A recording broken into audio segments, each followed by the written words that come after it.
Le regalé a mi hija un apartamento de $500,000 frente al mar, y cuando llegué para visitarla, la encontré llorando en el piso del pasillo mientras mi yerno y sus padres se habían apoderado de cada habitación. El padre de mi yerno se acercó a mi hija y gritó: «Este apartamento es nuestro ahora. Vete a la calle». Mi yerno se rió. Hasta el momento en que yo entré. Entonces el silencio se apoderó del lugar. Me llamo Antonia. Tengo 68 años y toda mi vida he sido una mujer de trabajo, de manos ásperas y decisiones firmes. Durante 40 años trabajé como contadora en una empresa de exportaciones. Nunca fui rica, pero tampoco pobre. Aprendí a ahorrar cada centavo, a invertir con inteligencia, a no depender de nadie. Mi esposo murió hace 5 años. Un infarto silencioso que se lo llevó mientras dormía. Desde entonces vivo sola en una casa pequeña en las afueras de la ciudad, rodeada de plantas que cuido cada mañana antes de que salga el sol. Tengo una hija. Solo una. Elisa.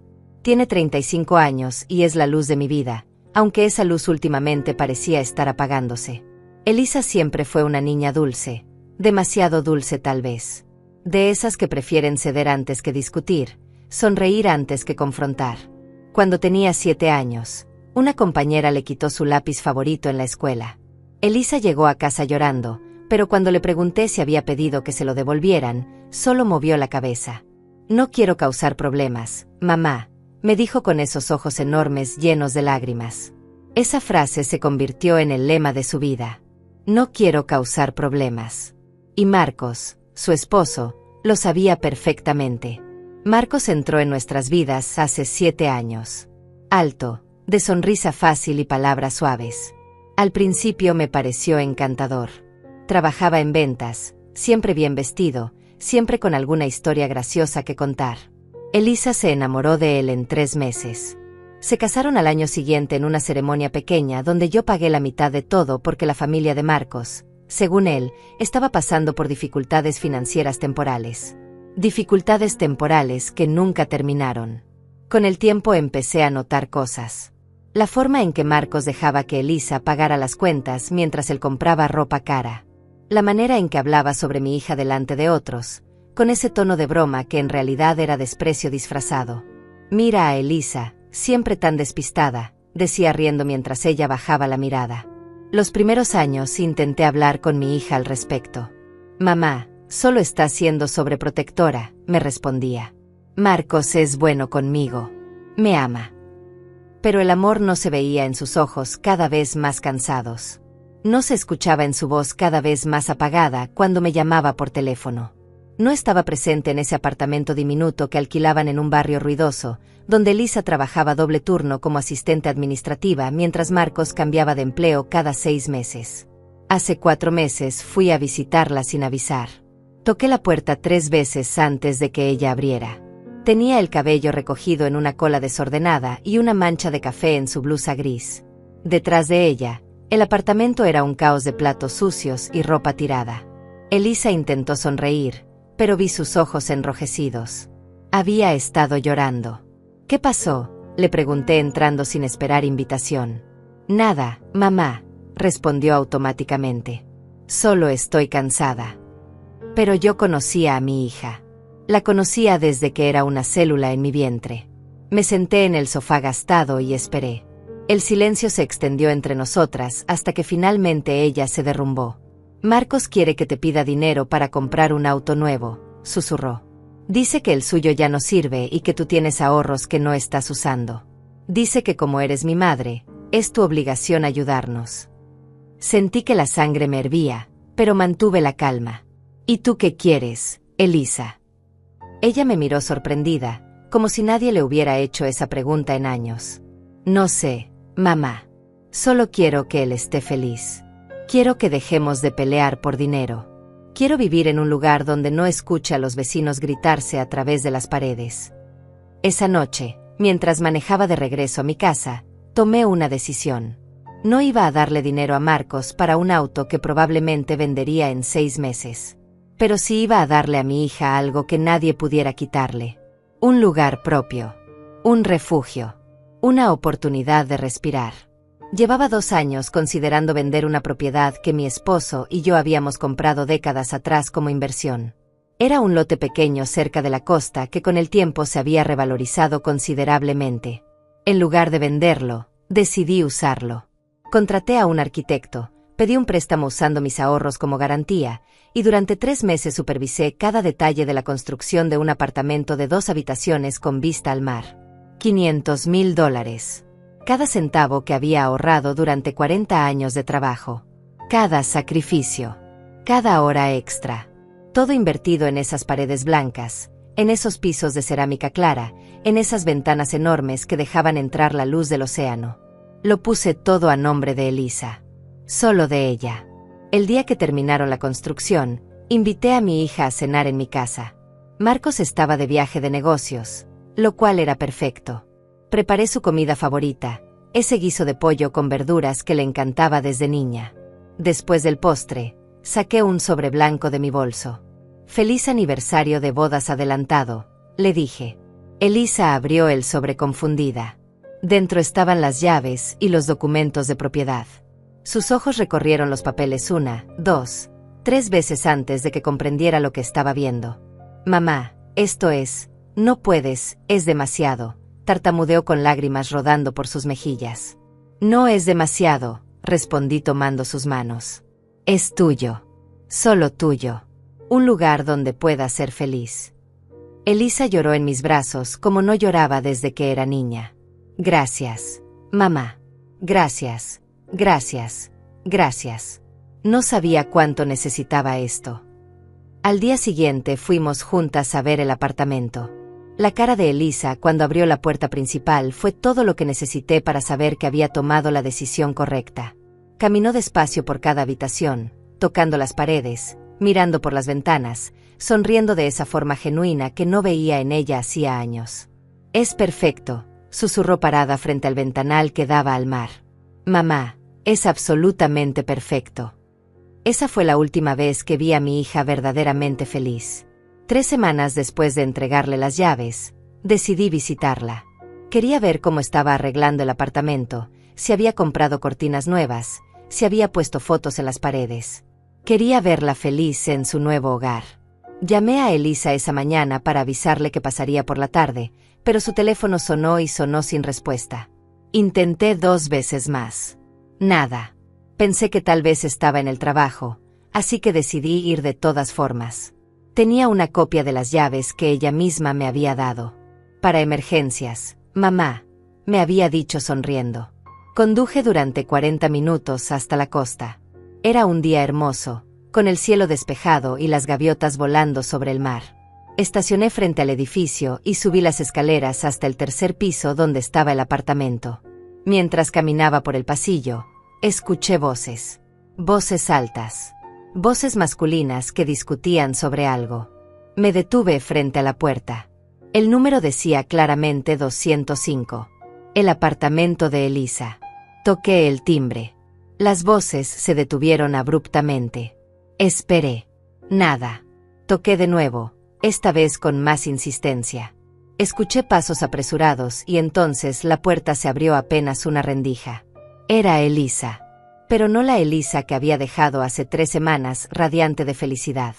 Esta Elisa tenía los ojos hinchados, el cabello sucio recogido en un moño desprolijo, y llevaba la misma ropa que la había visto 2 días atrás cuando nos encontramos brevemente en el supermercado. «Mamá», susurró con voz quebrada. «No esperaba que vinieras hoy». «Te llamé 3 veces», respondí intentando ver dentro del apartamento por encima de su hombro. «¿Qué está pasando? ¿Quién está aquí?» «Nadie, mamá. Solo yo y Marcos. Estábamos ordenando algunas cosas. Pero yo conocía a mi hija. Conocía cada gesto, cada mentira pequeña que había dicho en su vida para proteger a otros. Y esto era una mentira». Empujé la puerta suavemente pero con firmeza. «Elisa, déjame entrar». Ella dudó, sus ojos llenándose de lágrimas, pero finalmente se hizo a un lado. Lo que vi dentro me heló la sangre. El apartamento, mi hermoso apartamento que había construido con tanto cuidado, estaba irreconocible. La sala estaba llena de maletas abiertas, ropa de hombre tirada por todas partes, botellas de cerveza vacías sobre la mesa de centro. Pero lo que más me impactó fue ver a dos personas completamente desconocidas sentadas en el sofá como si fueran los dueños del lugar. Un hombre mayor, de unos 70 años, con el cabello gris peinado hacia atrás y una barriga prominente sobre su cinturón. A su lado, una mujer delgada con el cabello teñido de un color naranja artificial, mirándome con expresión aburrida. Los padres de Marcos, Octavio y Celia. Los había visto solo 2 veces en todos estos años, ambas veces en reuniones familiares donde apenas me dirigieron la palabra. ¿Qué está pasando aquí?, pregunté con voz controlada, aunque por dentro sentía un volcán a punto de erupcionar. Octavio se levantó del sofá con una sonrisa que no llegaba a sus ojos. Ah, la suegra. Qué sorpresa tan inesperada. Este es el apartamento de mi hija, dije mirándolo directamente. ¿Qué hacen ustedes aquí? Estamos de visita, respondió Celia con un tono dulzón completamente falso. Marcos nos invitó a conocer su nuevo hogar. Es un lugar hermoso, ¿verdad? Su nuevo hogar. No nuestro nuevo hogar. No el hogar de Elisa. Su nuevo hogar. Miré a Elisa, que estaba de pie junto a la puerta con los brazos cruzados sobre el pecho, como si intentara hacerse pequeña, invisible. ¿Dónde está Marcos?, pregunté. En la habitación principal, respondió Octavio señalando hacia el pasillo. Descansando. Ha tenido unos días muy ocupados con la mudanza. La mudanza. Mi estómago se contrajo. Caminé hacia el pasillo ignorando las miradas de Octavio y Celia. Elisa intentó detenerme. Mamá, por favor, no hagas un escándalo. Pero yo ya estaba frente a la puerta de la habitación principal. La abrí sin golpear. Marcos estaba recostado en la cama, mi cama, la cama que yo había elegido personalmente para Elisa, revisando su teléfono con los zapatos puestos sobre la colcha blanca. Marcos, dije con voz firme. Necesito hablar contigo. Ahora. Él levantó la vista apenas, como si mi presencia fuera una interrupción menor en su día. Antonia, no sabía que venías. ¿Qué están haciendo tus padres aquí? Visitando, respondió con ese tono casual que siempre usaba cuando estaba mintiendo. Van a quedarse unos días. Unas semanas tal vez. Necesitan un lugar donde quedarse temporalmente. Este apartamento es de Elisa. Elisa es mi esposa, dijo Marcos finalmente levantándose de la cama. Lo que es de ella es mío también. Así funcionan los matrimonios. Antonia, tal vez lo hayas olvidado después de tantos años sola. El golpe fue deliberado, calculado para herirme. Pero yo no estaba aquí para pelear con Marcos. Salí de la habitación y busqué a Elisa. La encontré en la cocina, limpiando platos que claramente no eran suyos. Elisa, ven conmigo. Necesito hablar contigo en privado. No puede ir a ningún lado, gritó Octavio desde la sala. Está preparando el almuerzo para nosotros. Algo en mí se rompió en ese momento. Caminé de regreso a la sala y me planté frente a Octavio. Este apartamento está a nombre de mi hija. Solo de ella. Ustedes no tienen ningún derecho a estar aquí. Octavio se rió. Una risa grave y desagradable que me puso la piel de gallina. Claro que tenemos derecho. Somos la familia de Marcos, y Marcos es el esposo de tu hija. Legalmente, este apartamento también le pertenece a él. Eso no es verdad, respondí aunque una semilla de duda comenzó a crecer en mi pecho. ¿Habría alguna ley que le diera derechos a Marcos sobre la propiedad? ¿Había cometido un error al no proteger mejor el apartamento? Es completamente verdad, continuó Octavio acercándose a mí con esa sonrisa horrible. Y ahora que lo pienso, este lugar es perfecto para nosotros. Celia y yo estábamos cansados de vivir en ese apartamento viejo y ruidoso. Aquí hay espacio de sobra. Podríamos quedarnos indefinidamente. Miré a Marcos, que había salido de la habitación y estaba recostado contra el marco de la puerta con los brazos cruzados, observando la escena con expresión aburrida. Marcos, no puedes permitir esto. No veo cuál es el problema, dijo encogiéndose de hombros. Hay 2 habitaciones. Elisa y yo podemos dormir en una, y mis padres en la otra. O tal vez mis padres se queden con la habitación principal, que es más grande y mi padre tiene problemas de espalda. ¿Y dónde va a dormir Elisa? En el sofá si es necesario, respondió con total naturalidad, como si estuviera hablando del clima. En el sofá. Mi hija iba a dormir en el sofá del apartamento que yo le había regalado. Busqué a Elisa con la mirada. Estaba en la entrada de la cocina, con las manos apretadas contra su pecho, llorando en silencio. Y en ese momento supe que esto no había comenzado hoy. Esto llevaba días, tal vez desde el momento en que Marcos les contó a sus padres sobre el apartamento. Elisa, toma tus cosas. Te vienes conmigo. No va a ir a ninguna parte, dijo Octavio dando un paso hacia mí. Esta es la esposa de mi hijo. Su lugar está aquí, cuidando de su familia. Yo soy su familia, respondí con la voz temblando de rabia contenida. Tú eres su pasado, escupió Octavio. Nosotros somos su presente y su futuro. Y este apartamento, este hermoso apartamento que tanto trabajo te costó, ahora es nuestro. Celia se rió desde el sofá, un sonido agudo y desagradable. Deberías irte, Antonia. Ya causaste suficientes problemas por hoy. Elisa tiene mucho trabajo que hacer. Tenemos ropa que lavar, comida que preparar. Miré a mi hija. Esperaba que dijera algo, que me defendiera, que les gritara que salieran de su casa. Pero Elisa solo miraba al piso, con los hombros caídos, derrotada. Elisa, susurré. Por favor. Ella levantó la vista. Sus ojos estaban tan llenos de dolor que me dolió el alma. Lo siento, mamá, dijo con voz apenas audible. Por favor, solo vete. Esas palabras me atravesaron como cuchillos. Pero entendí. Entendí que esto era más grande que una simple visita inesperada. Esto era un patrón que llevaba años desarrollándose. Marcos había estado esperando el momento perfecto, y el apartamento había sido ese momento. Está bien, dije finalmente, aunque cada fibra de mi ser quería quedarme y pelear. Me voy. Pero volveré. No te molestes, dijo Marcos con una sonrisa. La próxima vez que vengas, tal vez ya no reconozcas el lugar. Estamos pensando en hacer algunas renovaciones.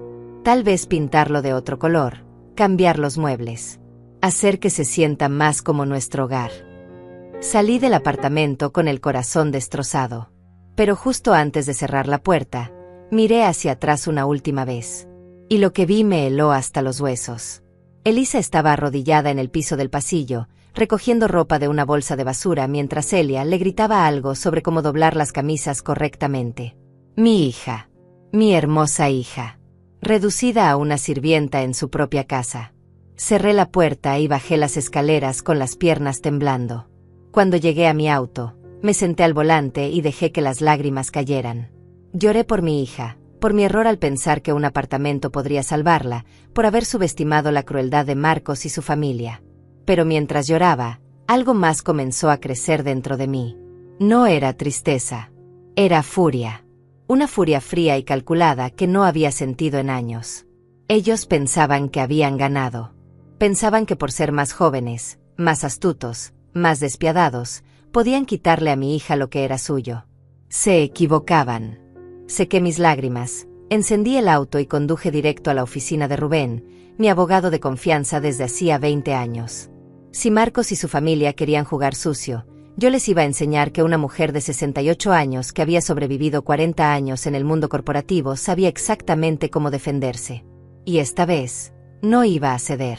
La oficina de Rubén estaba en el centro de la ciudad, en un edificio antiguo con escaleras de mármol y techos altos. Subí los 3 pisos sin aliento, con el corazón todavía acelerado por lo que acababa de presenciar. La secretaria me reconoció inmediatamente. Señora Antonia, ¿tiene cita? No, pero necesito ver a Rubén urgentemente. Es una emergencia. Ella vaciló apenas un segundo antes de levantar el teléfono. 2 minutos después, estaba sentada frente al escritorio de Rubén, un hombre de 60 años con cabello completamente blanco y gafas de montura metálica que siempre me habían dado confianza. Antonia, te ves alterada. ¿Qué pasó? Le conté todo. Cada detalle. Desde el momento en que toqué la puerta del apartamento hasta la imagen final de Elisa arrodillada en el piso. Rubén escuchó sin interrumpir, tomando notas ocasionales en un bloc amarillo. Cuando terminé, se recostó en su silla y entrelazó los dedos sobre su estómago. Entiendo tu angustia, dijo finalmente. Pero necesito hacerte una pregunta importante. ¿Cuándo pusiste el apartamento a nombre de Elisa, estableciste algún tipo de protección legal? ¿Alguna cláusula especial? Lo puse solo a nombre de ella. Los documentos dicen claramente que es su propiedad exclusiva. Rubén asintió lentamente. Eso es bueno. Pero hay un problema. Elisa está casada. Dependiendo de las leyes de bienes matrimoniales bajo las cuales se casaron, Marcos podría tener derechos sobre la propiedad. Sentí que el piso se movía bajo mis pies. ¿Me estás diciendo que Marcos puede quedarse con el apartamento? No exactamente, respondió Rubén inclinándose hacia adelante. Pero sí tiene derechos como cónyuge. Sin embargo, hay algo que podemos hacer. Necesito revisar los documentos originales de la propiedad. Tráeme todos los papeles que tengas relacionados con la compra, la construcción y la transferencia a nombre de Elisa. Los tengo en mi casa. Puedo traerlos mañana a primera hora. Perfecto. Mientras tanto, hay algo más que necesitas saber. Rubén hizo una pausa, eligiendo sus palabras cuidadosamente. Si Marcos está planeando lo que creo que está planeando, intentará vender el apartamento. Con $500,000 en juego, es exactamente el tipo de movimiento que haría alguien como él. ¿Y si logra convencer a Elisa de firmar los papeles necesarios? Ella no haría eso, interrumpí, aunque mi voz sonó menos segura de lo que hubiera querido. Antonia, la Elisa que viste hoy llorando en el piso, ¿crees que tiene la fuerza para negarse si Marcos la presiona? La pregunta quedó suspendida en el aire como humo tóxico. Porque la respuesta era no, mi hija no tenía esa fuerza. No después de años de que Marcos la moldeara exactamente para este momento. ¿Qué puedo hacer?, pregunté sintiendo la desesperación trepar por mi garganta. Primero, los documentos. Segundo, necesito que intentes contactar a Elisa de nuevo. Si puedes hablar con ella sin que Marcos esté presente, tal vez podamos entender mejor la situación. Tercero, y esto es importante, no confrontes a Marcos directamente otra vez. Si él se siente amenazado, podría acelerar sus planes. Ya es demasiado tarde para eso, admití. Ya los confronté. Les dije que el apartamento es de Elisa. Rubén suspiró. Entonces tenemos que movernos rápido. Muy rápido. Salí de la oficina con un nudo en el estómago. El sol ya estaba bajando, pintando el cielo de tonos naranjas y rojos. Conduje a casa en piloto automático, mi mente dando vueltas sin parar. Cuando llegué, fui directo al estudio donde guardaba todos mis documentos importantes en un archivador metálico gris. Encontré la carpeta marcada con el nombre de Elisa y la abrí sobre el escritorio. Ahí estaban todos los papeles. El título de propiedad del terreno original, los contratos con la constructora, las facturas de materiales, los permisos de construcción y finalmente, el documento de transferencia donde claramente se leía que el apartamento pasaba a ser propiedad exclusiva de Elisa Morales de García. Pero mientras revisaba cada página, buscando algo, cualquier cosa que pudiera ayudar, mi teléfono sonó. Era un número desconocido. Dudé antes de contestar. Hola. Antonia. Era la voz de Elisa, apenas un susurro. Elisa, gracias a Dios. ¿Estás bien? ¿Dónde estás? En el baño. Tengo 5 minutos antes de que Marcos venga a buscarme. Mamá, lo siento mucho. Lo siento tanto. No tienes que disculparte. Elisa, escúchame con atención. Necesito que me digas la verdad. Marcos te ha pedido que firmes algún papel. Hubo un silencio largo. Demasiado largo. Elisa, respóndeme. Sí, susurró finalmente. Hace 2 días. Me pidió que firmara unos documentos. Dijo que eran para poner el apartamento también a su nombre, para protegernos legalmente, para que los dos fuéramos dueños. Sentí que el mundo se detenía. ¿Firmaste? No. Le dije que necesitaba pensarlo, que quería hablarlo contigo primero. Ese fue el día que sus padres llegaron. Marcos sabe que no firmaste. Creo que está esperando el momento correcto para presionarme de nuevo. Mamá, tengo miedo. Octavio dijo anoche que si no firmo pronto, Van a hacer que mi vida sea imposible. Dijo que puedo dormir en el pasillo hasta que entienda cuál es mi lugar en esta familia. La rabia que había sentido antes regresó multiplicada por 1000. Elisa, escúchame muy bien. No firmes nada. ¿Me entiendes? Nada. No importa lo que te digan, no importa lo que te amenacen. Pero mamá, no sé cuánto más puedo aguantar. Están aquí todo el día. Celia me hace limpiar todo, cocinar para ellos, lavar su ropa. Octavio se sienta en el balcón fumando y tirando las colillas al piso para que yo las recoja. Y Marcos. Marcos solo se ríe. Se ríe de todo. Vas a aguantar porque yo voy a sacarte de ahí. Pero necesito tiempo. Unos días. ¿Puedes resistir unos días? No lo sé. Elisa, mírate. Estás en el baño de tu propio apartamento, escondida como una criminal. Esto no es vida. Esto no es amor. Esto es abuso. No digas eso, respondió Elisa con voz quebrada. Marcos solo está bajo mucho estrés. Sus padres necesitan ayuda y él está siendo un buen hijo. ¿Y tú qué eres? Una mala hija por no dejar que te pisoteen. Silencio. Tengo que colgar, dijo finalmente. Oigo pasos. Elisa, espera. Pero la línea ya estaba muerta. Me quedé con el teléfono en la mano, mirando la pantalla oscura, sintiendo una mezcla de impotencia y determinación. Mi hija estaba atrapada, pero no por mucho tiempo más. Esa noche no dormí. Me quedé despierta en el estudio, revisando cada documento una y otra vez, buscando algo que Rubén pudiera usar. Y entonces, cerca de las 3 de la mañana, lo encontré. Un papel que había olvidado por completo. Una cláusula adicional que el notario me había sugerido incluir durante la transferencia de propiedad. Una cláusula de protección. La cláusula era simple pero poderosa. Establecía que cualquier intento de venta, transferencia o modificación de la titularidad del apartamento requería mi consentimiento explícito por escrito durante los primeros 5 años posteriores a la transferencia. El notario me había explicado en su momento que esto era una protección común cuando un padre donaba propiedades valiosas a hijos que podrían estar vulnerables a presiones externas. Es para protegerla de malas decisiones impulsivas o de personas que quieran aprovecharse, me había dicho el notario aquel día. Yo había firmado sin pensar mucho en ello, creyendo que nunca sería necesario. ¡Qué equivocada estaba! Esa madrugada tomé fotos del documento con mi teléfono y se las envié a Rubén con un mensaje. Encontré esto. Sirve. A las 7 de la mañana, cuando apenas había conseguido dormir 2 horas en el sofá del estudio, mi teléfono sonó. Era Rubén, y su voz sonaba más animada de lo que lo había escuchado ayer. Antonia, esto es oro puro. Con esta cláusula, Marcos no puede hacer absolutamente nada sin tu autorización. El apartamento está blindado. ¿Estás seguro? Completamente. Incluso si logra que Elisa firme algo, la transacción sería legalmente nula sin tu consentimiento. Esto cambia todo. Sentí como si pudiera respirar por primera vez en 24 horas. ¿Qué hacemos ahora? Ahora preparamos el contraataque. Pero necesito que me traigas todos estos documentos físicamente.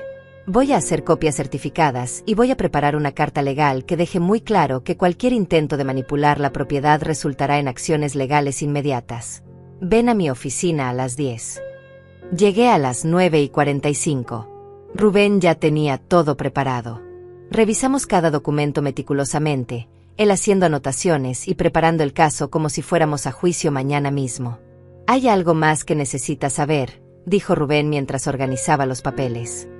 He estado investigando un poco sobre Marcos García. Resulta que no es la primera vez que intenta algo así. ¿Qué quieres decir? Hace 4 años, cuando estaba casado con su primera esposa, intentó algo similar. La convenció de poner la casa de ella a nombre de ambos, luego inició el divorcio y peleó por la mitad de la propiedad. Me quedé helada. Marcos estuvo casado antes. Durante 3 años. Se divorciaron y ella perdió la casa en el proceso. Tuve que hacer algunas llamadas a colegas, pero conseguí la información. Es un patrón, Antonia. Esto no es casualidad ni un malentendido. Es una estrategia calculada. La náusea me subió por la garganta. Elisa no sabía nada de esto. Estaba segura. Marcos le había mentido sobre su pasado, sobre quién era realmente. ¿Por qué Elisa nunca me dijo que Marcos había estado casado antes? Probablemente porque ella tampoco lo sabe. Hombres como Marcos son expertos en reescribir su historia. Apuesto a que le dijo que había tenido una novia de hace años, tal vez una relación seria, pero nunca mencionó matrimonio. Tengo que decirle. Deberías, asintió Rubén. Pero hazlo con cuidado. Si Marcos descubre que estás investigando su pasado, podría ponerse peligroso. ¿Peligroso cómo? Hombres que manipulan de esta manera suelen tener problemas de control. Y cuando sienten que están perdiendo ese control, a veces reaccionan mal. Salí de la oficina de Rubén con una carpeta llena de documentos certificados y una carta legal lista para ser entregada. Pero en lugar de sentirme aliviada, me sentía peor. Porque ahora sabía que mi hija no solo estaba atrapada en un mal matrimonio, estaba atrapada con un depredador profesional. Pasé el resto del día intentando contactar a Elisa sin éxito.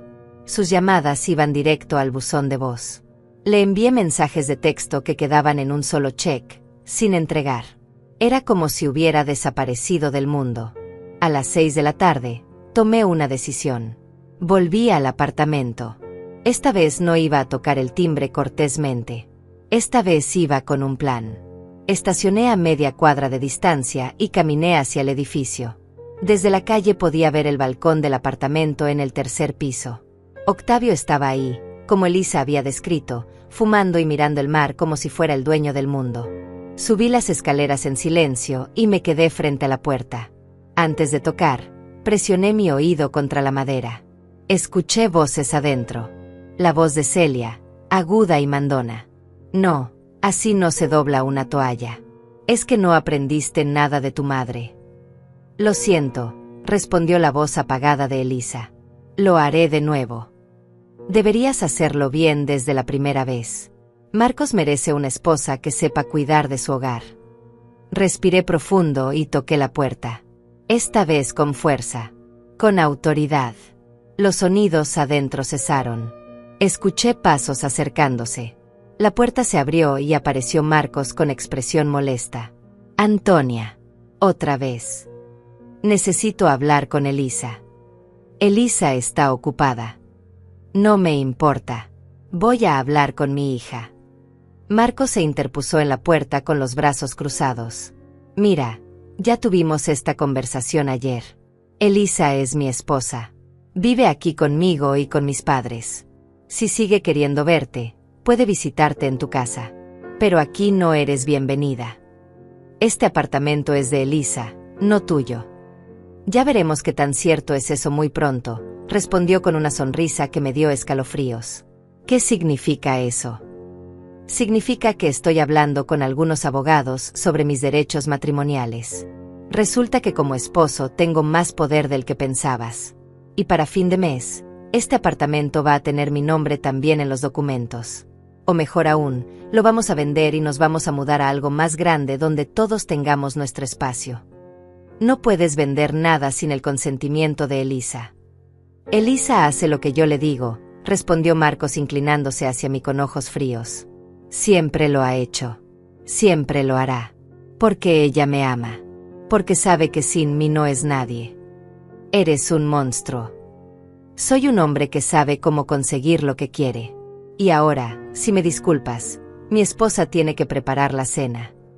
Intentó cerrar la puerta, pero puse mi pie en el medio. Marcos, escúchame bien. Si le haces daño a mi hija, si la obligas a firmar algo que no quiere, si continúas tratándola como tu sirvienta, voy a destruirte. Marcos se rió. Una risa genuina que hizo eco en el pasillo. ¿Tú? ¿Una vieja jubilada que vive sola en una casa pequeña? ¿Vas a destruirme? Por favor. Antonia, vete a casa y planta tus flores. Deja los asuntos de adultos a los adultos. Esta vez sí cerró la puerta. La escuché trabarse por dentro con 2 cerrojos. Me quedé ahí parada, temblando de rabia e impotencia. Pero entonces escuché algo más. Un sollozo ahogado que venía de adentro. Elisa estaba llorando. Saqué mi teléfono y le escribí un mensaje. Elisa, Sé que estás sufriendo. Sé que tienes miedo. Pero necesito que confíes en mí. No firmes nada. Aguanta un poco más. Voy a sacarte de ahí. Te lo prometo. El mensaje se entregó. Un check. 2 cheques. Y luego, después de un minuto que pareció eterno, 3 puntos aparecieron indicando que estaba escribiendo. Esperé conteniendo la respiración. Finalmente llegó su respuesta. Mañana me van a llevar al notario. Marcos dice que si no firmo, sus padres van a quedarse para siempre y yo voy a dormir en el pasillo hasta que entienda. Mamá, estoy tan cansada. Mis manos temblaron mientras escribía la respuesta. No vayas. Inventa cualquier excusa. Enfermedad, dolor de cabeza, lo que sea. Dame 24 horas más. Los puntos aparecieron de nuevo. Desaparecieron. Volvieron a aparecer. Lo intentaré. Bajé las escaleras con el corazón latiendo salvajemente en mi pecho. 24 horas. Eso era todo lo que tenía para salvar a mi hija. Esa noche llamé a Rubén a su celular personal.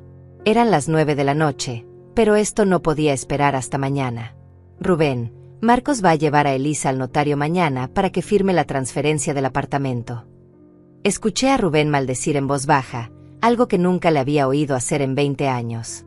¿Estás segura? Elisa me lo acaba de confirmar. Dice que la están presionando, que si no firma la van a hacer dormir en el pasillo indefinidamente. Eso es coacción. Es ilegal. Podemos usar eso. Pero necesitamos detenerlo antes de que suceda. Una vez que firme, aunque sea bajo presión, será mucho más complicado revertirlo. Tienes razón, admitió Rubén. Escuché papeles moviéndose del otro lado de la línea. Está bien, esto es lo que vamos a hacer. Mañana a primera hora voy a presentar una medida cautelar en el juzgado. Voy a solicitar que se congele cualquier transacción relacionada con la propiedad hasta que se investigue la situación de coacción. Con tu cláusula de consentimiento y el testimonio de Elisa, tenemos un caso sólido. ¿Y si no llega a tiempo? ¿Y si logran que firme antes de que el juez apruebe la medida? Entonces vamos a tener que invalidar la firma después. Será más difícil, pero no imposible. Antonia, necesito que entiendas algo. Esto va a ponerse feo. Marcos no va a aceptar esto tranquilamente. No me importa. Solo quiero proteger a mi hija. Lo sé. Por eso voy a hacer todo lo que esté en mi poder. Te llamo mañana en cuanto tenga noticias del juzgado. Colgué el teléfono y me senté en la cocina con una taza de té que se enfrió en mis manos sin que le diera un solo sorbo. Afuera, la noche estaba oscura y silenciosa. Pensé en Elisa, probablemente acostada en ese sofá incómodo o tal vez en el piso del pasillo, mientras Marcos y sus padres dormían en las habitaciones que deberían ser suyas. Recordé cuando Elisa era pequeña y tenía pesadillas. Corría a mi habitación en medio de la noche y se metía en mi cama.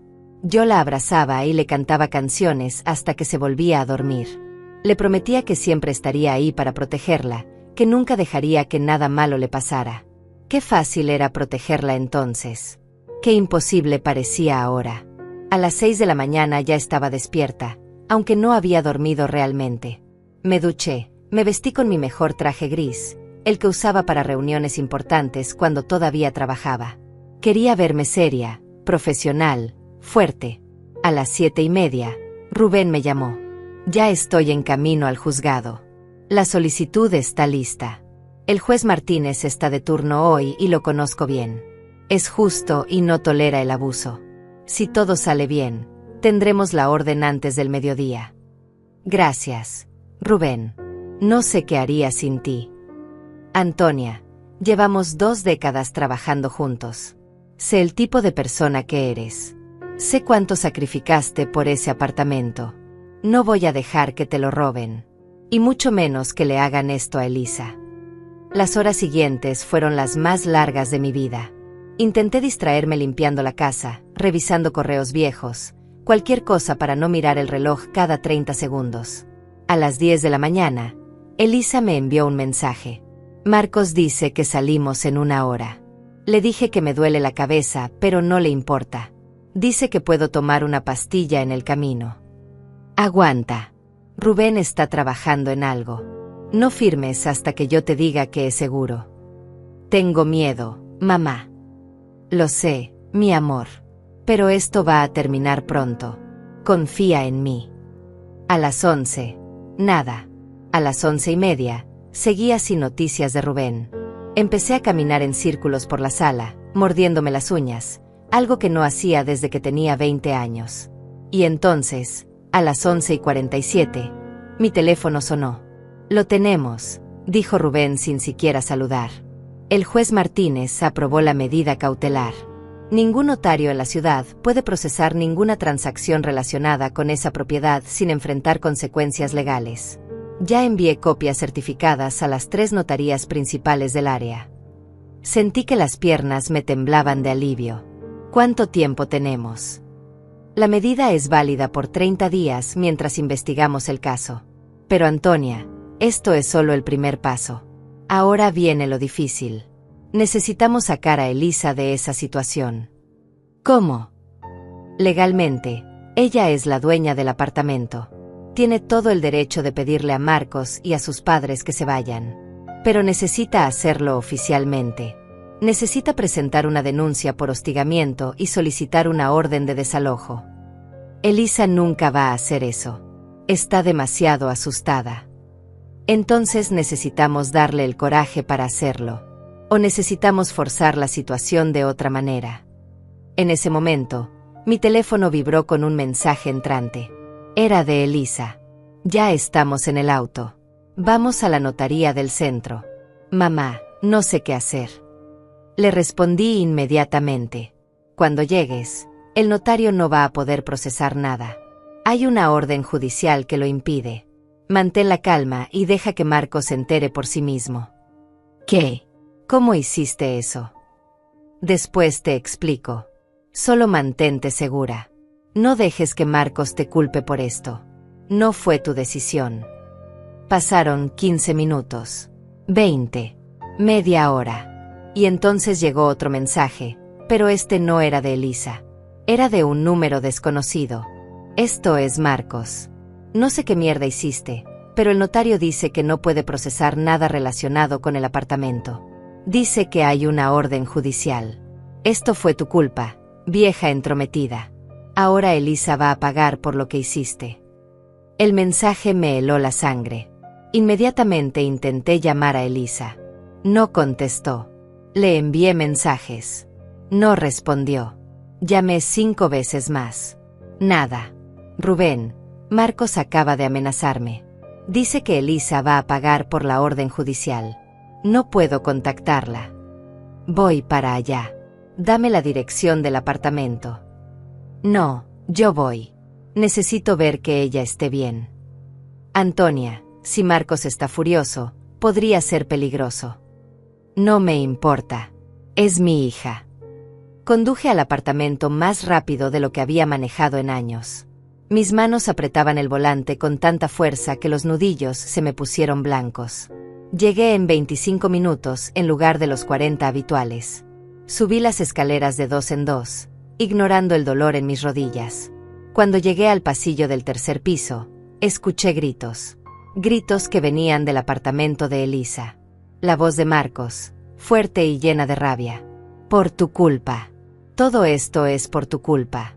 Llamaste a tu madre. Le dijiste nuestros planes. No lo hice. Lo juro. Yo no sabía nada de ninguna orden. Mentirosa. Siempre has sido una mentirosa patética. Escuché el sonido de algo estrellándose contra una pared. Un plato tal vez, o un vaso. Y entonces escuché algo que nunca olvidaré. El sonido de una mano golpeando una mejilla. Un bofetón. Y el grito ahogado de Elisa. No toqué la puerta. La golpeé con el puño, fuerte, una y otra vez. Marcos. Abre esta puerta ahora mismo. Todo quedó en silencio del otro lado. Un silencio pesado y tenso. Y entonces escuché los pasos de Marcos acercándose. Los cerrojos se abrieron uno por uno. La puerta se abrió de golpe. Marcos estaba ahí, con la cara roja de furia, el cabello desordenado, los ojos inyectados en sangre. Detrás de él, Pude ver a Elisa en el piso de la sala, con la mano en su mejilla que ya empezaba a ponerse roja. Tú, escupió Marcos señalándome con el dedo. Tú arruinaste todo. Quitaste tus manos de mi hija, dije con una voz que no reconocí como mía. Una voz fría, letal, completamente desprovista de miedo. Tu hija es mi esposa. Puedo hacer lo que quiera con ella. Tócala de nuevo y te juro que vas a terminar en la cárcel. Marcos se rió, pero era una risa sin humor, una risa de hombre al borde del colapso. ¿La cárcel? ¿Por qué? ¿Por disciplinar a mi propia esposa? Saqué mi teléfono y tomé una foto de Elisa en el piso con su mejilla marcada. Marcos intentó agarrarme el teléfono, pero di un paso atrás. Eso es evidencia. Ya la envié a mi abogado.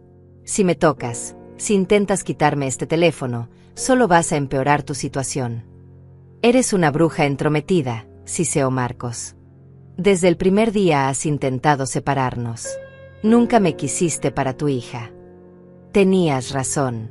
Nunca te quise para ella. Porque vi exactamente quién eras desde el principio. Un manipulador. Un abusador. Un hombre que se aprovecha de mujeres bondadosas. Octavio apareció detrás de Marcos, con Celia pegada a su espalda como una sombra. ¿Qué está pasando aquí?, preguntó Octavio con voz autoritaria. Esta mujer está interfiriendo en el matrimonio de mi hijo. Este matrimonio terminó en el momento en que tu hijo golpeó a mi hija, respondí sin apartar los ojos de Marcos. Fue apenas un golpe, dijo Celia con desdén. Las esposas a veces necesitan que les recuerden su lugar. Me giré para mirarla, esta mujer que había criado a un monstruo y ahora lo defendía. ¿Escuchas lo que estás diciendo? ¿De verdad crees que está bien golpear a alguien? Yo crío a mis hijos con disciplina. Marcos sabe cómo manejar su hogar. Este no es su hogar, dije elevando la voz. Este apartamento pertenece a Elisa. Solo a Elisa. Y todos ustedes van a salir de aquí ahora mismo. No vamos a ir a ningún lado, respondió Octavio cruzándose de brazos. Tenemos tanto derecho de estar aquí como cualquiera. Marcos es el esposo. Nosotros somos su familia. Ustedes son invasores. Y si no salen voluntariamente, voy a llamar a la policía. Marcos se rió de nuevo, esa risa horrible que me ponía los pelos de punta. Adelante. Llama a la policía. Les voy a decir que eres tú quien está hostigándonos. Que entraste sin permiso a nuestro hogar. Que estás intentando llevarte a Elisa contra su voluntad. Me giré hacia mi hija, que seguía en el piso, mirando la escena con ojos vidriosos. Elisa, levántate. Nos vamos. Ella me miró con una expresión que me partió el corazón. Era miedo mezclado con vergüenza mezclado con algo peor, resignación. Mamá, no puedo. Sí puedes. Levántate y camina hacia mí.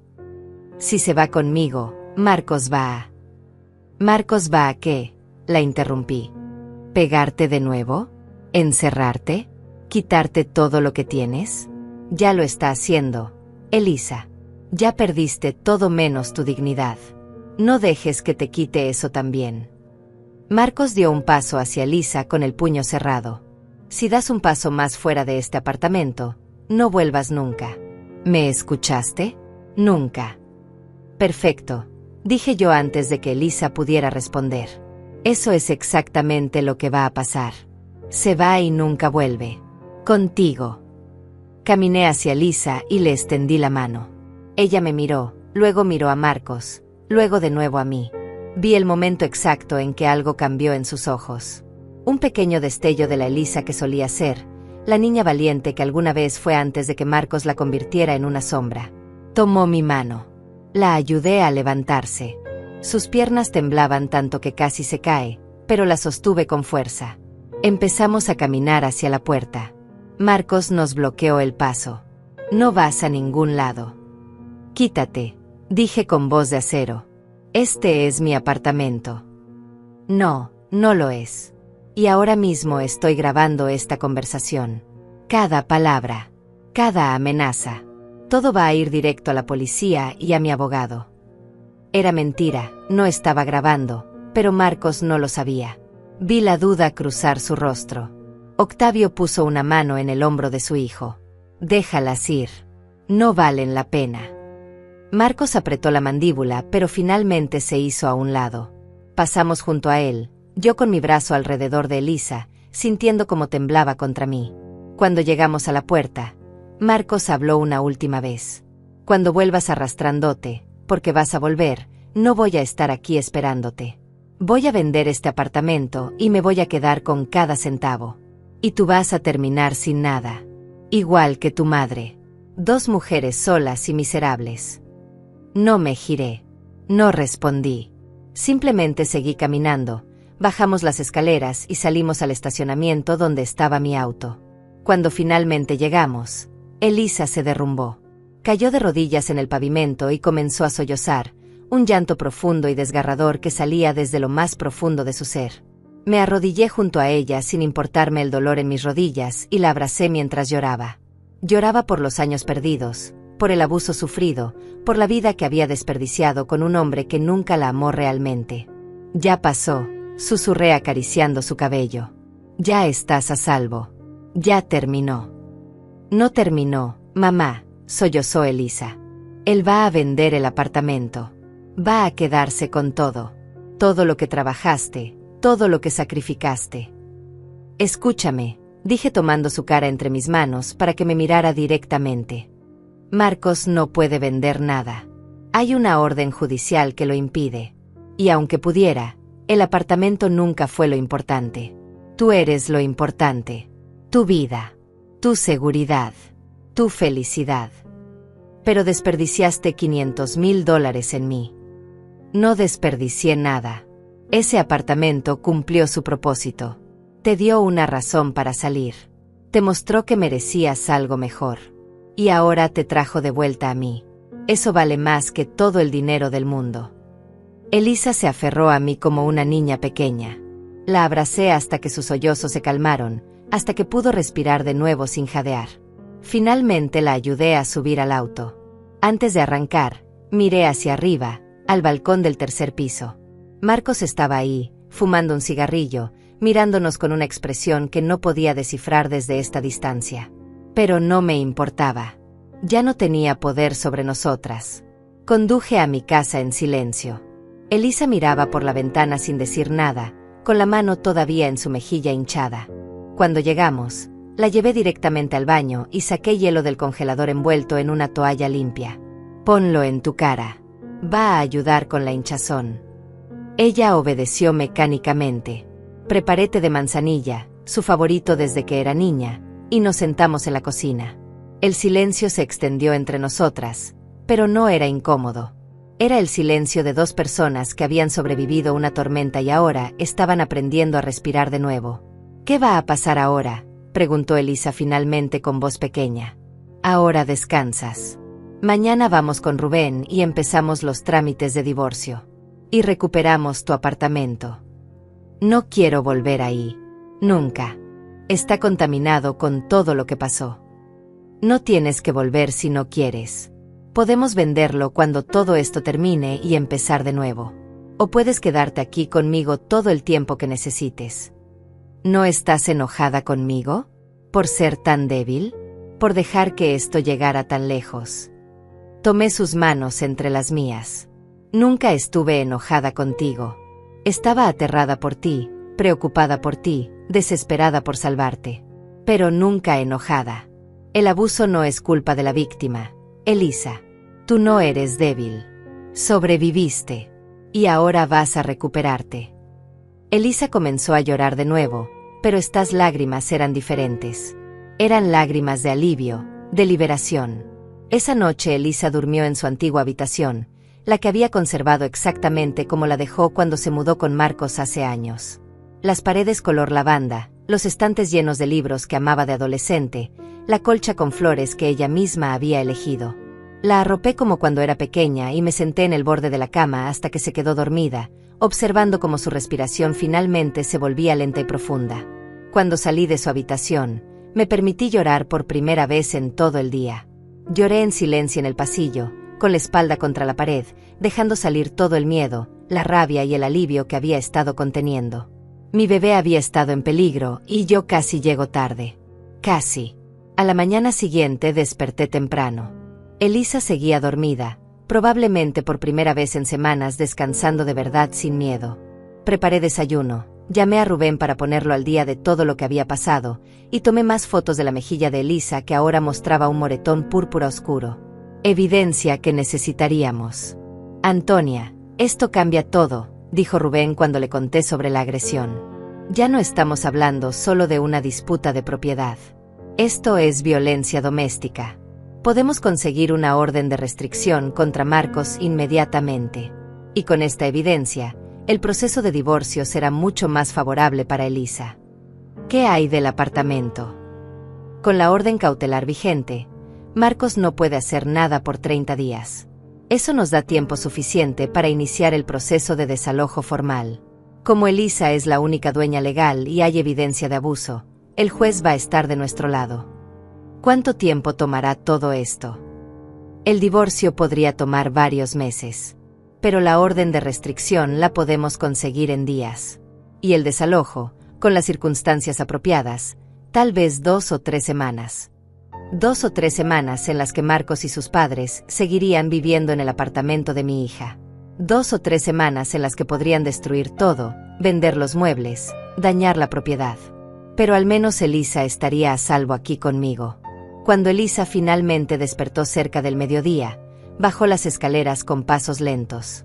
Llevaba puesta una de mis batas viejas y su cabello estaba despeinado. Pero había algo diferente en su mirada. Ya no era la mirada derrotada de ayer. Había un destello de determinación que no veía en años.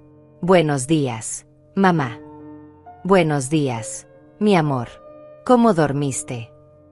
Mejor que en meses, admitió sentándose en la mesa de la cocina. Soñé con papá. Mi corazón se contrajo. Mi esposo había adorado a Elisa. Si estuviera vivo, nunca habría permitido que Marcos se le acercara. ¿Qué soñaste? Que estábamos en la playa, los 3. Yo era pequeña, tal vez 5 o 6 años. Papá me enseñaba a buscar conchas. Y me decía que nunca aceptara menos de lo que merezco. Que nunca me conformara con alguien que me haga sentir pequeña. Las lágrimas comenzaron a rodar por mis mejillas. Tu padre siempre supo que eras especial, que merecías el mundo entero. Lo olvidé, mamá. Olvidé quién era antes de Marcos. Olvidé que alguna vez fui fuerte. No lo olvidaste. Solo lo guardaste muy adentro para sobrevivir. Pero sigue ahí. Y ahora va a volver. Elisa tomó mi mano sobre la mesa. Quiero demandar a Marcos. Quiero el divorcio. Quiero mi apartamento de vuelta. Y quiero que pague por todo lo que me hizo. Entonces eso es exactamente lo que vamos a hacer. Esa tarde fuimos a la oficina de Rubén. Elisa le contó todo con voz temblorosa pero firme. Los años de manipulación, las humillaciones constantes, el control financiero y finalmente la agresión física. Rubén escuchó tomando notas meticulosas, su expresión volviéndose más seria con cada detalle. Elisa, lo que describes es un patrón clásico de abuso. No fue tu culpa. Nada de esto fue tu culpa, dijo cuando ella terminó. Y te prometo que vamos a hacer que Marcos responda por sus acciones. ¿Cuánto tiempo va a tomar? Vamos a trabajar rápido. Hoy mismo vamos a presentar la solicitud de orden de restricción. Mañana iniciaremos los trámites de divorcio. Y en paralelo, vamos a proceder con el desalojo de Marcos y sus padres del apartamento. ¿Y si Marcos se niega a salir? Entonces la policía lo va a sacar. Con una orden judicial, no tiene opción. Salimos de la oficina con una carpeta llena de documentos para firmar y una sensación de que finalmente estábamos tomando el control de la situación. Pero cuando llegamos a casa, había un auto estacionado frente a mi entrada. Un auto que reconocí inmediatamente. El auto de Marcos. Elisa se puso tensa a mi lado. ¿Qué hace él aquí? No lo sé, pero no te preocupes. No va a entrar. Nos bajamos del auto y caminamos hacia la puerta. Marcos salió de su vehículo y se acercó con las manos levantadas en señal de paz. Elisa, por favor. Solo quiero hablar. No tienes nada que decirle, respondí colocándome entre él y mi hija. Antonia, esto es entre mi esposa y yo. Por favor, apártate. Tu esposa tiene una orden de restricción en proceso contra ti. Si te acercas más, voy a llamar a la policía. Marcos ignoró mi amenaza y miró directamente a Elisa por encima de mi hombro. Elisa, cometí un error. Lo sé. Me dejé llevar por la frustración. Pero tú sabes que yo te amo. Que siempre te he amado. Ven a casa y podemos arreglar esto. Mis padres ya se fueron. Es solo tú y yo de nuevo, como antes. ¿Tus padres se fueron?, preguntó Elisa con voz temblorosa. Sí. Les pedí que se fueran. Me di cuenta de que tenías razón. Estaban interfiriendo en nuestro matrimonio. Ahora es solo nosotros dos. Podemos empezar de nuevo. Sentí que Elisa dudaba detrás de mí. Conocía a mi hija. Parte de ella, la parte que había amado a Marcos una vez, quería creer que era posible. Elisa, no le creas, dije sin girarme. Esto es lo que hacen los abusadores. Te golpean, luego se disculpan, prometen cambiar, y el ciclo empieza de nuevo. No soy un abusador, protestó Marcos con voz dolida. Fue un momento de debilidad. Estaba bajo mucha presión. El negocio, mis padres, todo el estrés. El estrés no es excusa para pegar, respondí firmemente. Elisa, por favor, continuó Marcos con voz suplicante. 7 años juntos. 7 años de matrimonio. ¿Vas a tirar todo eso por un momento de ira? Tú conoces mi corazón. Sabes que nunca te haría daño intencionalmente. Ya le hiciste daño, dije. Durante años. La manipulaste, la controlaste, la humillaste. Y cuando ella finalmente intentó pararse por sí misma, la golpeaste. Fue una bofetada. Una bofetada. No es como si la hubiera hospitalizado. Una bofetada es suficiente, respondió una voz detrás de mí. Era Elisa, hablando por primera vez directamente a Marcos. Una bofetada fue suficiente para mostrarme quién eres realmente. Elisa, amor. No me llames así, dijo Elisa con voz más fuerte ahora, caminando para pararse a mi lado en lugar de detrás de mí. Ya no tienes derecho a llamarme así. Eres mi esposa. Soy tu víctima. Hay una diferencia. Vi cómo la cara de Marcos cambiaba. La máscara de arrepentimiento cayó y apareció algo oscuro y feo debajo. ¿Tu víctima? ¿Después de todo lo que hice por ti? ¿Después de aguantarte durante todos estos años? Eras una oficinista mediocre cuando te conocí. Yo te di estatus. Te di un apellido respetable. Y así me lo agradeces. Huyendo con tu madre como una niña asustada. Ahí está, dije con satisfacción amarga. Ahí está el verdadero Marcos. El que mi hija ha estado viendo todo este tiempo, pero estaba demasiado asustada para admitir. Marcos me fulminó con la mirada. Esto es tu culpa. Siempre interfiriendo, siempre metiéndote donde no te llaman. Si no hubieras regalado ese maldito apartamento, nada de esto habría pasado. Tienes razón, admití. Si no hubiera regalado el apartamento, Elisa seguiría atrapada en esa vida miserable contigo sin ver una salida. Así que supongo que debería agradecerme. Vas a lamentar esto, amenazó Marcos dando un paso hacia nosotras. Saqué mi teléfono. Un paso más y marco el 911. Estás en propiedad privada sin invitación. Eso se llama invasión de morada. Marcos se detuvo, pero sus ojos ardían de odio. Está bien. Quédense con su victoria momentánea. Pero yo me quedo con el apartamento. Y cuando lo venda, no van a ver un solo centavo. No puedes vender lo que no te pertenece, respondió Elisa con voz sorprendentemente calmada. Y aunque pudieras, no me importaría. Prefiero vivir en la calle que pasar un día más fingiendo que esto es amor. Marcos se quedó ahí parado, mirando a Elisa como si la estuviera viendo por primera vez. Como si no pudiera creer que esta mujer que había controlado durante 7 años finalmente le estaba plantando cara. Vi el momento en que se dio cuenta de que había perdido su poder sobre ella. Y eso lo enfureció más que cualquier cosa que yo pudiera haber dicho. Vas a arrepentirte de esto, dijo con voz baja y peligrosa. Cuando estés sola, sin dinero, sin nadie que te quiera, vas a recordar este momento y vas a desear haber sido más inteligente. Ya estuve sola durante años, respondió Elisa. Sola en un matrimonio donde mi esposo me trataba como sirvienta. Sola llorando en el baño mientras sus padres me gritaban.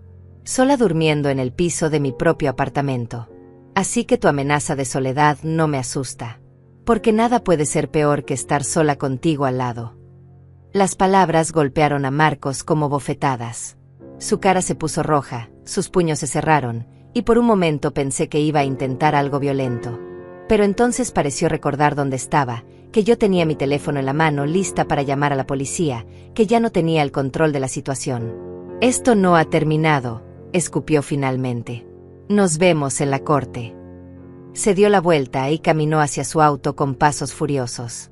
Arrancó con tanta fuerza que las llantas chirriaron contra el pavimento. Nos quedamos ahí paradas, Elisa y yo, viendo cómo se alejaba hasta que su auto desapareció al doblar la esquina. Elisa comenzó a temblar. Le puse el brazo alrededor de los hombros y la guié hacia la casa. Dentro, se derrumbó en el sofá y comenzó a llorar, pero estas lágrimas eran diferentes. Eran lágrimas de liberación mezcladas con miedo, alivio mezclado con incertidumbre. Lo hice, susurró entre sollozos. Le dije que no. Le planté cara. Estoy tan orgullosa de ti, dije sentándome a su lado y abrazándola. Sé lo difícil que fue. Tengo tanto miedo, mamá. ¿Y si tiene razón?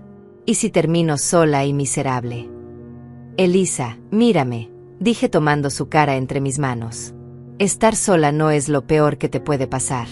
Lo peor es estar con alguien que te destruye pedazo por pedazo hasta que no reconoces a la persona en el espejo. Tú vas a estar bien. Vas a ser más que bien. Vas a volver a ser tú misma. Durante los siguientes días, las cosas se movieron rápidamente. Rubén presentó todos los documentos necesarios. La orden de restricción fue aprobada en 48 horas.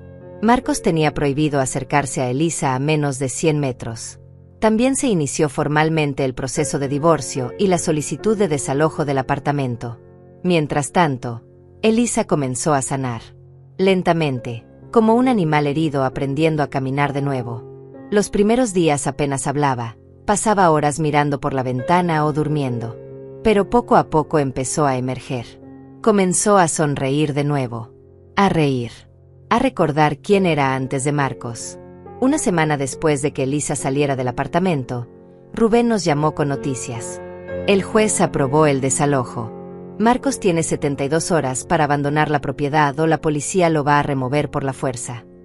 72 horas, repetí. Eso es en 3 días. Exacto. El viernes a las 5 de la tarde, ese apartamento debe estar vacío. Y tengo más buenas noticias.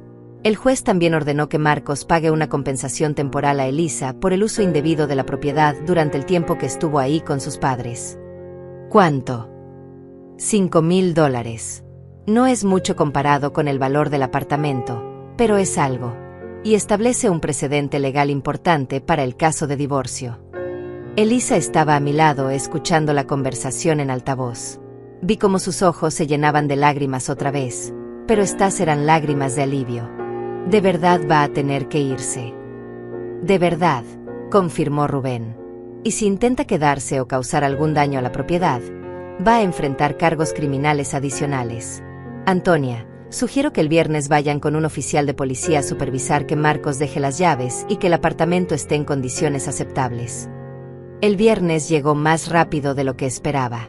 Elisa estaba nerviosa toda la mañana, caminando de un lado a otro de la cocina mientras yo preparaba café que ninguna de las dos tomó realmente. A las 4 de la tarde, Rubén pasó por nosotras. Había coordinado con la policía para que un oficial nos acompañara. Cuando llegamos al apartamento, había un camión de mudanza estacionado afuera. Subimos las escaleras y encontramos la puerta abierta. Dentro, Marcos estaba supervisando a 2 hombres que cargaban cajas.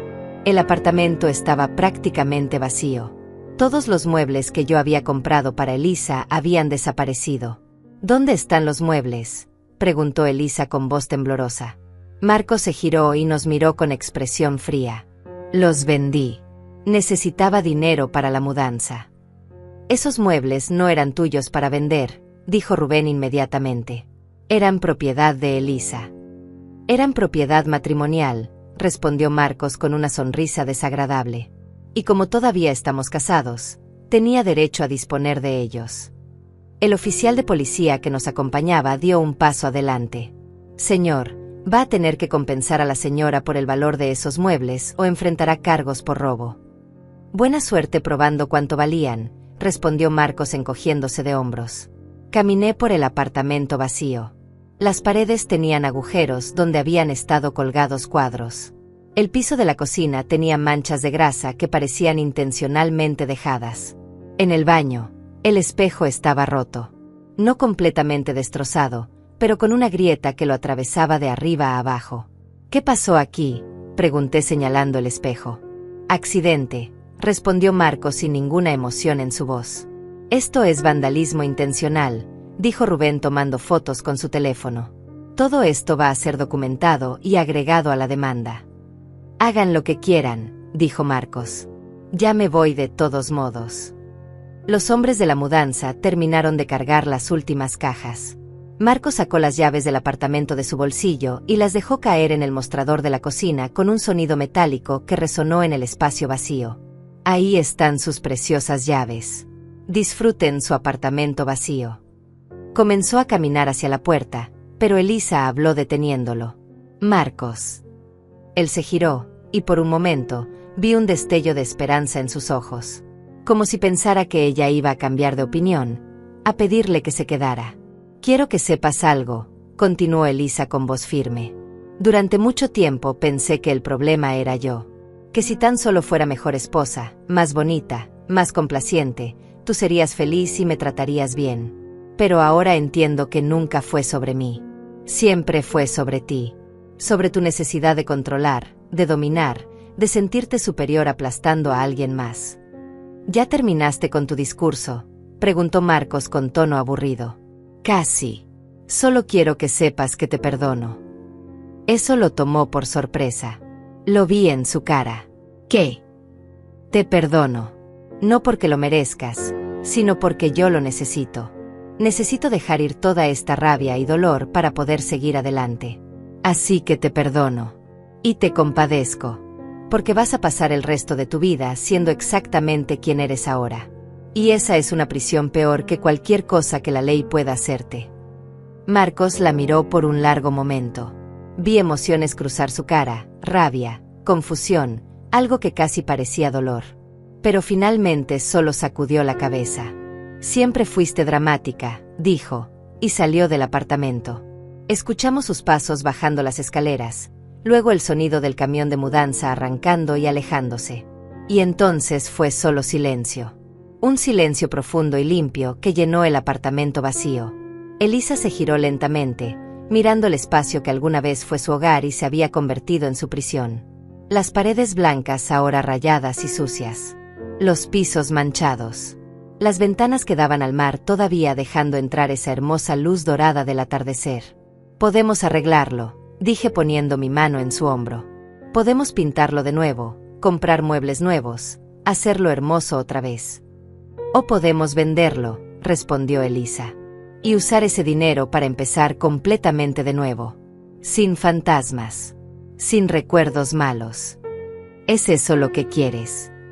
Elisa asintió lentamente. Creo que sí. Creo que necesito un lugar nuevo donde cada rincón no me recuerde lo que pasó aquí. Donde pueda ser solo yo, sin todo este peso. Entonces eso es exactamente lo que vamos a hacer. Nos quedamos ahí un momento más, las dos paradas en medio del apartamento vacío, viendo cómo el sol se ponía sobre el mar. Y aunque el espacio estaba dañado y vacío, aunque había perdido su belleza original, de alguna manera se sentía más ligero, más libre. Porque Marcos se había ido. Y nunca volvería. 6 meses después, Elisa y yo estábamos sentadas en la terraza de mi casa tomando café mientras el sol de la mañana calentaba nuestros rostros. El divorcio había sido finalizado hacía 3 semanas. Marcos no peleó mucho al final, probablemente porque su abogado le explicó que no tenía ninguna posibilidad de ganar. Elisa recuperó su apellido de soltera, recibió la compensación por los muebles vendidos, y Marcos tuvo que pagar las costas legales del proceso completo. El apartamento se vendió en 4 meses. Lo compraron una pareja joven que se enamoró de la vista al mar y no le importó que necesitara renovaciones. Con el dinero de la venta, Elisa compró un pequeño estudio en el centro de la ciudad, cerca de su nuevo trabajo.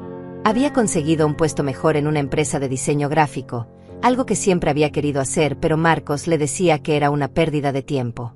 ¿Sabes qué día es hoy?, preguntó Elisa mirando su taza de café. Viernes, respondí sin entender la pregunta. Es el aniversario. Hace exactamente un año te regalé las llaves de ese apartamento. Había olvidado por completo. Tanto había pasado en estos meses que las fechas se habían mezclado en mi memoria.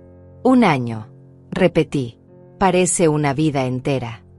Se siente como una vida entera, dijo Elisa con una sonrisa pequeña.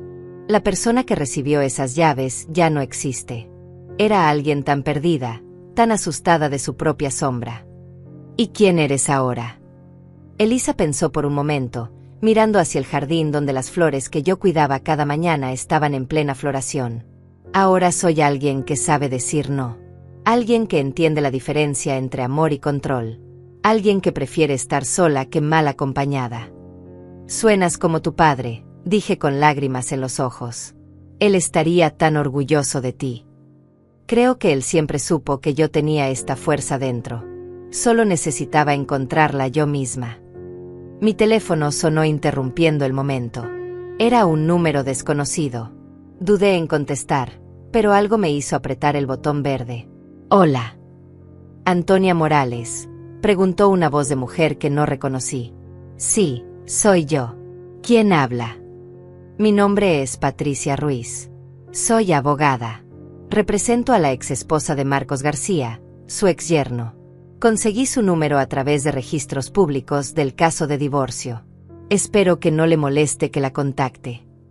Me enderecé en mi silla, inmediatamente alerta. ¿Qué necesita? Bueno, es un poco delicado. Mi clienta, Andrea, estuvo casada con Marcos antes de que conociera a su hija.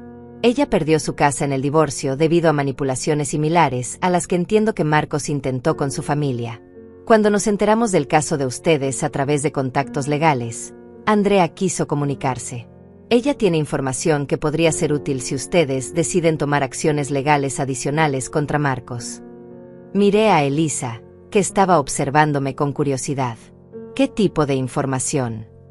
Patrones de comportamiento documentados, mensajes, correos electrónicos que muestran premeditación en sus acciones. Andrea guardó todo porque sabía que algún día podría necesitarlo. Y cuando escuchó que había otra víctima, sintió la responsabilidad de ayudar. ¿Por qué haría eso? ¿Por qué ayudarnos? Porque nadie la ayudó a ella. Y no quiere que otra mujer pase por lo mismo que ella pasó. A veces, señora Morales, la justicia no viene de las cortes. Viene de mujeres ayudándose unas a otras. Le di mi correo electrónico y agradecí su llamada. Cuando colgué, le expliqué todo a Elisa. Vi cómo sus ojos se llenaban de lágrimas, pero no de tristeza, de algo más profundo. Solidaridad, comprensión, la certeza de que no estaba sola, de que nunca había estado sola realmente. Hay más como yo, susurró. Otras mujeres que él lastimó. Y todas ustedes sobrevivieron. Y ahora pueden ayudarse mutuamente. Esa tarde, Elisa y yo nos reunimos con Andrea en un café del centro. Era una mujer de unos 40 años, con cabello corto y ojos inteligentes que habían visto demasiado. Nos contó su historia, tan similar a la de Elisa que daba escalofríos. Las mismas tácticas de manipulación, el mismo aislamiento gradual, la misma explotación financiera. Lo siento tanto, dijo Andrea tomando la mano de Elisa. Siento no haber advertido a nadie después de mi divorcio. Pensé que si solo me alejaba, si solo lo olvidaba, todo estaría bien. Pero él solo encontró a otra víctima. No es tu culpa, respondió Elisa. Nada de esto es culpa de las víctimas. Es culpa de él. Solo de él. Las dos mujeres se abrazaron, dos extrañas unidas por el dolor compartido, pero también por la fuerza compartida. Y yo, sentada ahí mirándolas, entendí algo fundamental. Mi apartamento de $500,000 no había sido un desperdicio. No había sido un error.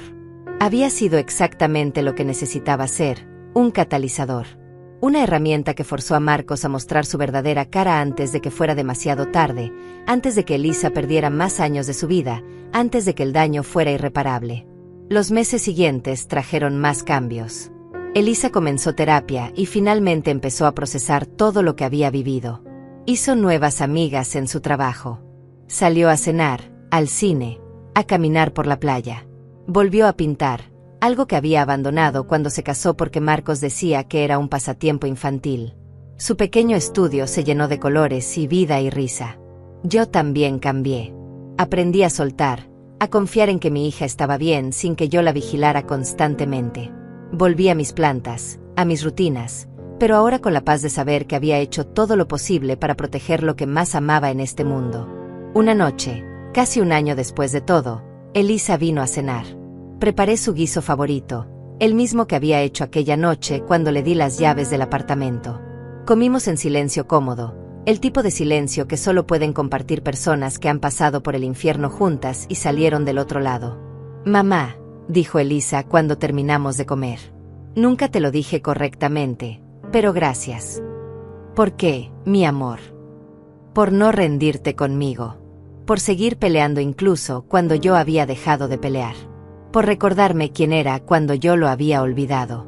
Por el apartamento, no porque fuera caro o hermoso, sino porque fue la cuerda que me sacó del pozo. Haría cualquier cosa por ti», dije con voz quebrada. «1000 veces más si fuera necesario». «Lo sé. Y esa es la diferencia entre el amor real y lo que Marcos llamaba amor. El amor real no te controla. No te hace pequeña. No te quita la voz.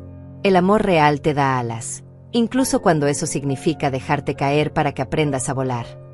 Nos abrazamos en esa cocina, madre e hija, supervivientes de una tormenta que casi nos destruye pero terminó haciéndonos más fuertes.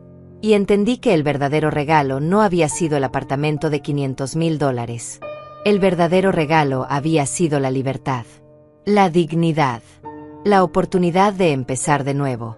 Esa noche, después de que Elisa se fue a su estudio lleno de pinturas y sueños renovados, me senté en mi porche mirando las estrellas.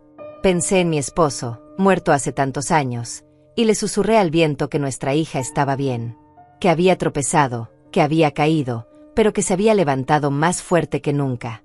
Y pensé en todas las mujeres como Elisa y Andrea, atrapadas en situaciones que no merecen, amando a personas que las lastiman, creyendo que no hay salida. Y deseé que todas ellas tuvieran alguien que las amara lo suficiente para pelear por ellas cuando ya no pudieran pelear por sí mismas. Porque aprendí algo en todo este proceso. El amor verdadero no es quedarte callada cuando alguien lastima a quien amas. No es aceptar el abuso en nombre de la paz. No es mirar hacia otro lado cuando la injusticia sucede frente a tus ojos. El amor verdadero es feroz. Es protector.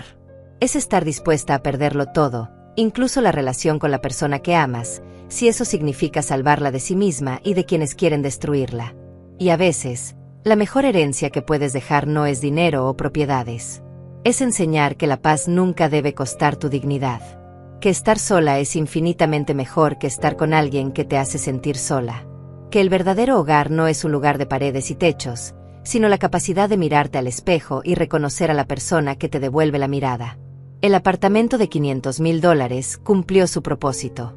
No fue el hogar que pensé que sería. Fue algo mejor.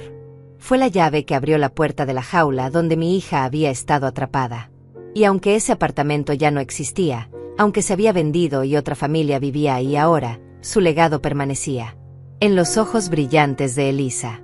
En su risa recuperada. En su fuerza renacida. En su futuro lleno de posibilidades. Y eso, al final, valía mucho más que todo el dinero del mundo.